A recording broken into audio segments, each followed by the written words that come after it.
Hi, I'm Rob from BeerTengoku, and today I thought we'd follow up from our first Crafty beer article with another range of crafty beers from Japan's big four beer makers. First of all, today we're going to start off with a company called Innovative Brewer. Essentially it's Sapporo Beer's craft beer brewery, and they've produced two beers so far from the range, which is Mosaic and Citra. Both of these hops were imported from Washington in the Yakima Valley, one of the biggest regions in the world for producing hops. The second one is the Nelson Sauvignon, which was grown in New Zealand and is named after the white wine Sauvignon Blanc for having similar flavours. Following those up, we've got some Kirin, Grand Kirin range. We've got the Japan Pale Lager, the Grand Kirin White, and the IPA. And if I can stomach all these five, we also have their wheat strong ale, the Buku no Uno Mori, which is about 8%. But let's see how it goes with the first one, shall we?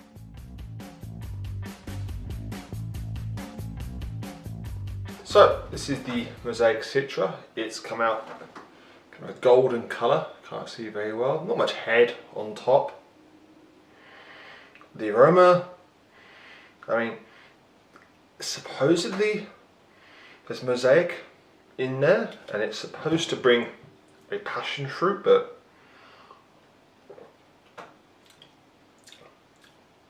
the Citra definitely comes out in the body, but it's kind of more of a stringent flavour to it with quite a nutty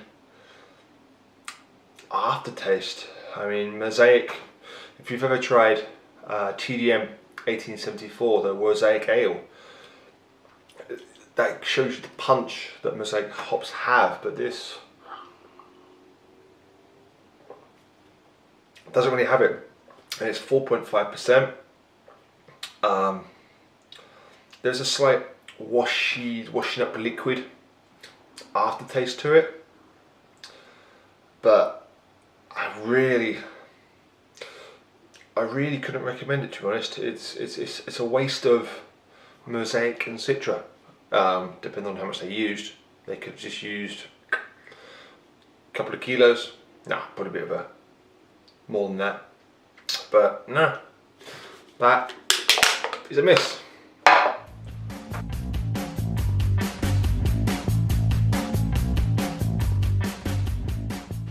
Okay, next up we have the Nelson Sauvignon from Suntory. As you can see, very similar clear golden colour, really well filtered, but when you have that many billions of yen, you'd expect that. This is slightly different from the Mosaic and Citra in that it's 100% Nelson Sauvignon hops, and it's double hopped. So it's hopped once during the boil, and then apparently it's hopped during the secondary fermentation, which is where once the yeast has done all its work and essentially the beer is ready to be packaged, it goes through another couple of days with some dry hops just to impart some more flavour in there. Here goes.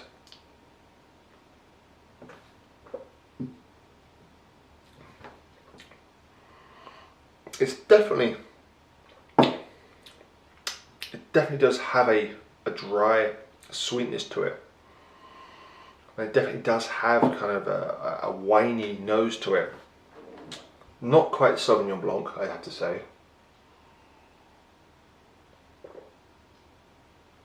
But out of the two, definitely shows more promise than the Mosaic and Citra. The Mosaic and Citra just seemed to be a bit of a mess. Didn't know what was quite going on. They've chosen one hop for this one, and you know, it kind of works. I'm not a big fan of Nelson Sauvignon hops. I find them a bit too fruity when they're used in a vast quantity. But like I said, out of the two, if you had to pick one of these, definitely this one. This one, give it a miss.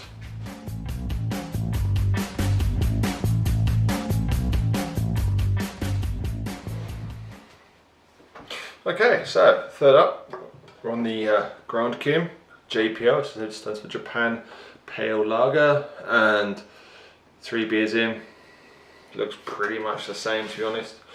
This is Japan Power Lager. They've used 100% homegrown Ibuki hops, to which I have not found much information about it, but this is a 6% Japan Power Lager. It, like I said, looks very much like the others. Kind of fruity.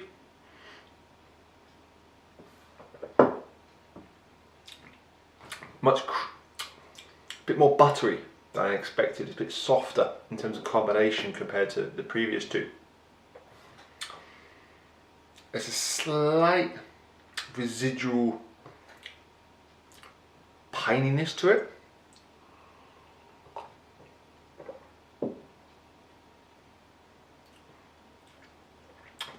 The alcohol, I mean, it's 6%, so out of these 5 here, it's the strongest, not including this one.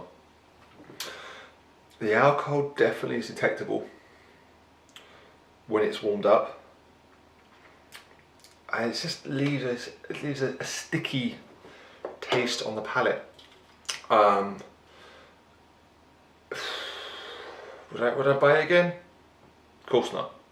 I think it's the second time I've received this, but so far it's this one that's winning so far, the Nelson Sauvignon, which is kind of strange. Wouldn't have thought that.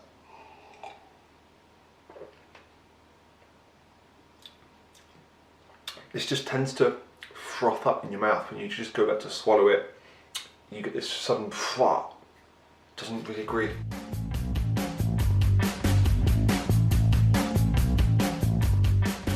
So next up is the Grand Kirin White, and like the Nelson Sauvignon, this also uses Nelson Sauvignon hops imported from New Zealand. That's all there is in terms of information out there. It's 5.5%. As you can see, I've still got the Japan Power Lager.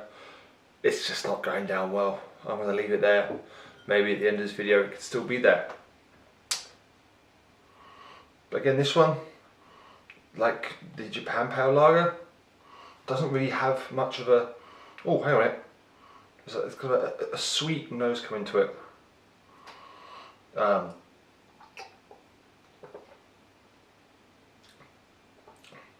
Ooh, that's surprisingly nice.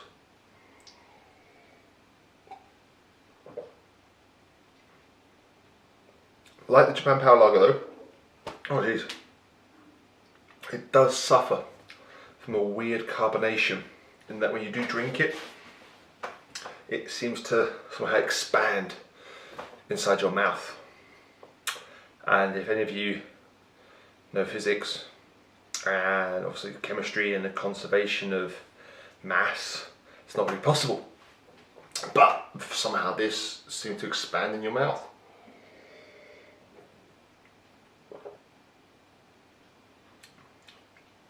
It does have kind of a dry, white winey taste to it, but there is a slight bitterness to it. It's a little bit fruity, but quite sticky. As you can see, I did change the glass, just because I thought it was going to be a white ale. Again, it suffers from being too clear. Perhaps there's something that people want in a beer. Perhaps people want clear beers. Excuse me, but the gas in here. Perhaps people want clear beers, but this, it's too manufactured. But that's what you get with one of these beers. But definitely, out of the two Kirin range so far, this one miles better than this one.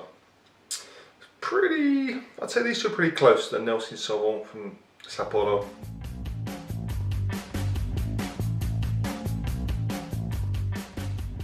Okay, next up we've got the Grand Kirin IPA. Brought out the IPA glass, thinking it'd do something special, and there was some head to it. As you can see, it's clinging to the side, but not much. It's actually the only beer that Grand Kirin don't have any listing of what hops are in there, to be honest. It's not on the can, it's not on the website. It tells you how many calories there are, which is, you know, when you're drinking beer, so it's always very important. But it's only 5.5%, which is quite strange. It's weaker than the Japan Pale Lager. There's definitely a hoppy nose to it. It's quite musty, which usually means the hops haven't been stored well. Slight sweetness to it, which you wouldn't expect from perhaps say an American IPA. It's a little bit bubblegum.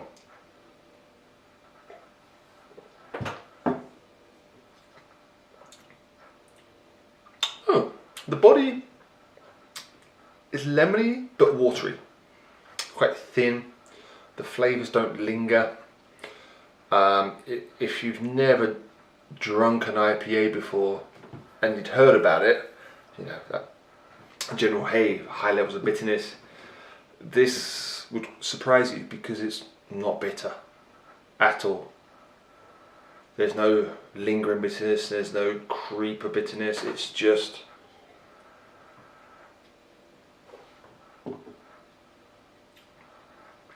it's a slightly bitter lager. That's what it is really. It's just a slightly bitter lager with a bit of lemony kick to it. Disappointment yet again, but what do you expect? It's a Grand Kirin. Now, I've done 1, 2, 3, 4, 5. In all honesty, I've only finished 2 of the beers so far. That's in about an hour and a half. The 2 beers I finished was actually the Nelson Sauvignon and the Mosaic Citra. I'll be back in a bit. I'll try and finish this one.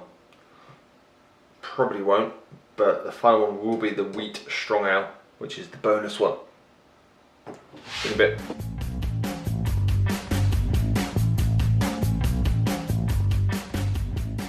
Okay, so last up we have the Grand Kirin Fuku no Mori wheat strong ale, 7.5%. I didn't think I'd get this far, but I did. And you know what the best thing is? Look at that colour. It's cloudy. It's a wheat ale. It's brewed apparently with 50% malt, barley, and 50% wheat, and then goes under fermentation. Don't know what yeast is used. Doesn't mention if it's a Belgian strong ale or it's an American strong ale, just wheat strong ale. And the first thing you need is that it's definitely got that phenolic, slightly medicinal nose to it. It's probably a Belgian, but after drinking these 5, it's like night and day. It's like that first craft beer you have, that first IPA that knocks you back. It's like that first wheat beer that gives you that banana kick to the face. It's like that first imperial stout. You know, everyone remembers their first beer. And if you're going to give this to someone, you better make sure you tell them what they're drinking, because that nose is going to put people off. It's rich, it's pungent.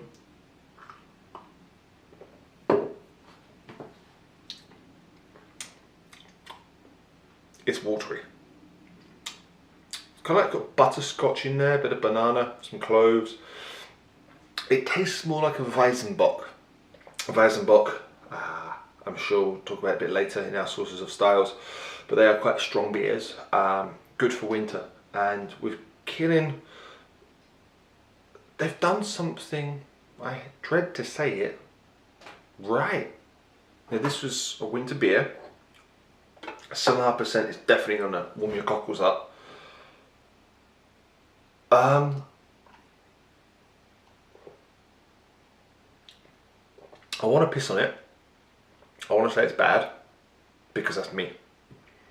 Not being snobbish, but you know, there are better Weizenbocks out there, and hopefully you've been watching the video all the way through and you've noticed ones we've suggested. But out of these 5, this is perhaps the best representation of a style of beer that is not done well in Japan, which is anything but lager and stouts.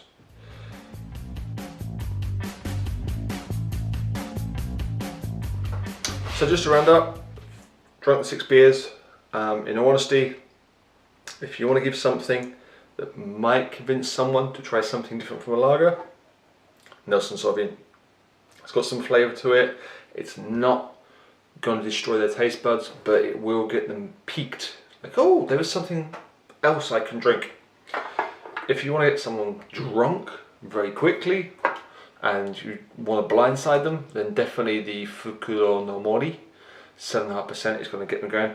But for my preference, if I had to drink one of these, as much as I would like to drink something that's high alcohol so I can forget what I'm drinking, I'd go for the Nelson Sauvin. It's, for me, it has a nice base. The hops do come through a little bit.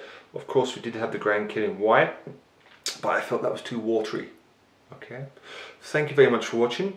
We do have a Patreon. If you would like to donate any amount of monthly amount, $1, $5, $100, any amount would be great. We do have a link below.